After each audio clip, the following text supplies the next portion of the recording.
Hi. You know, the thing with having a wooden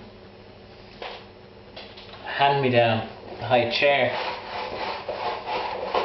well, the good thing is you're able to tell children when, just after they've grown out of it and they're watching their young brother or sister in it, about who all else before them used to sit on it to be fed.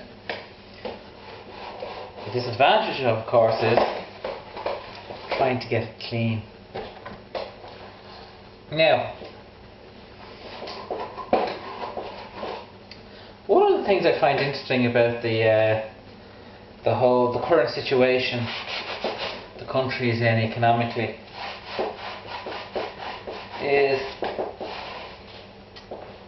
for the greater part, there's very little attention in the media paid to what has us in this situation. Now,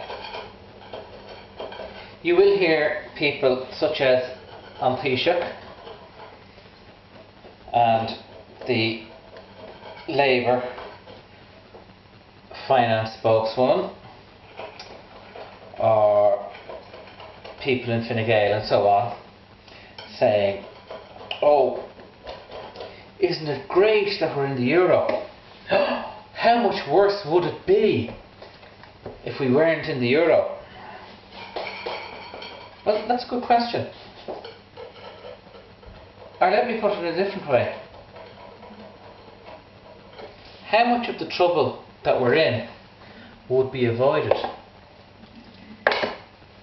if we weren't in the euro? Now,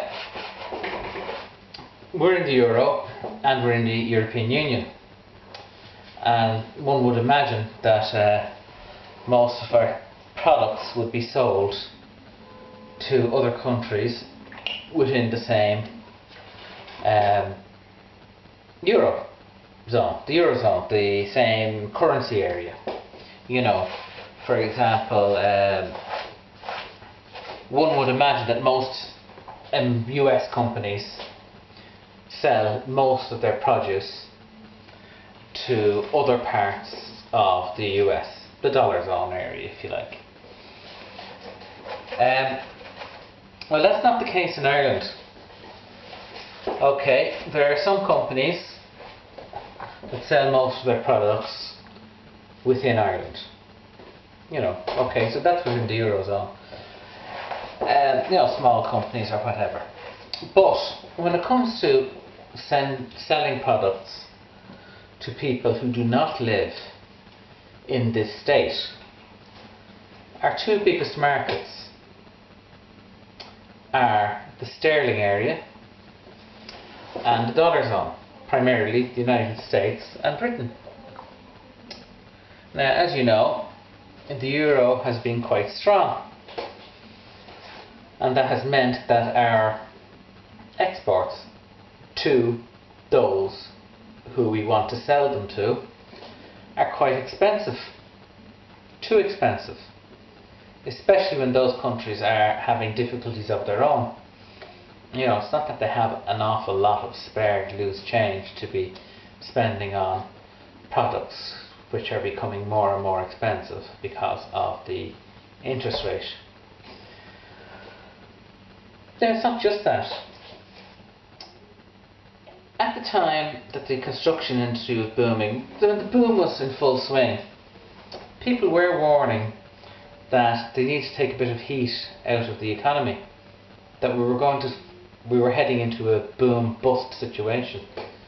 And spectacular and all as the boom might have seemed, that the bust was going to have at least equal dramatic proportions.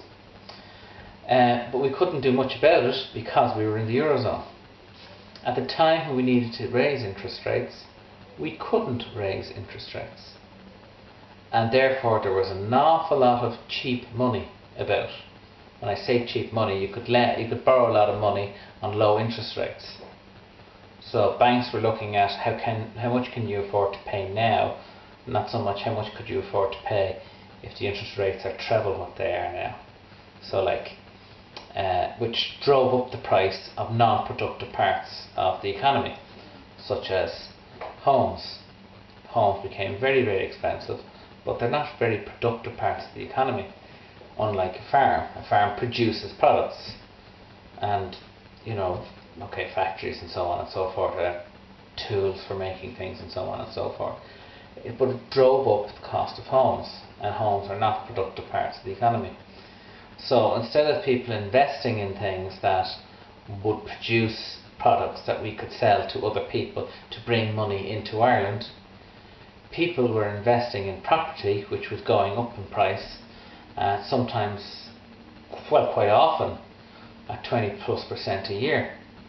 So you can understand why they were investing in that, but that created a situation where all the money was being pumped into a non-productive part of the economy, and then when things changed, or when things hit the rocks, there wasn't much we're seeing what's happening. So that's membership of the euro for you. So when you say, oh well, aren't we lucky we're in the euro because of this, that and the other, you have to balance it out against the costs of being in the euro. Now that's up to you to work out.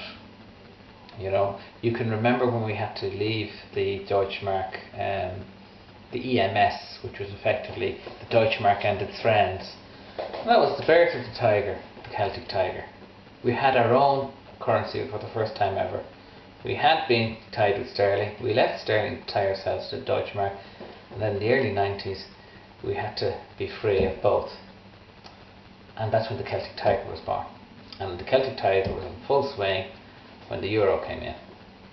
And then when we needed to take the heat out of the economy, we couldn't, because we were stuck with the euro. And then last year, when our exporters were starting to feel the pinch, and we needed to bring down the value of our currency to keep our exports competitive in those markets we need to sell to, we couldn't do it. So do the maths.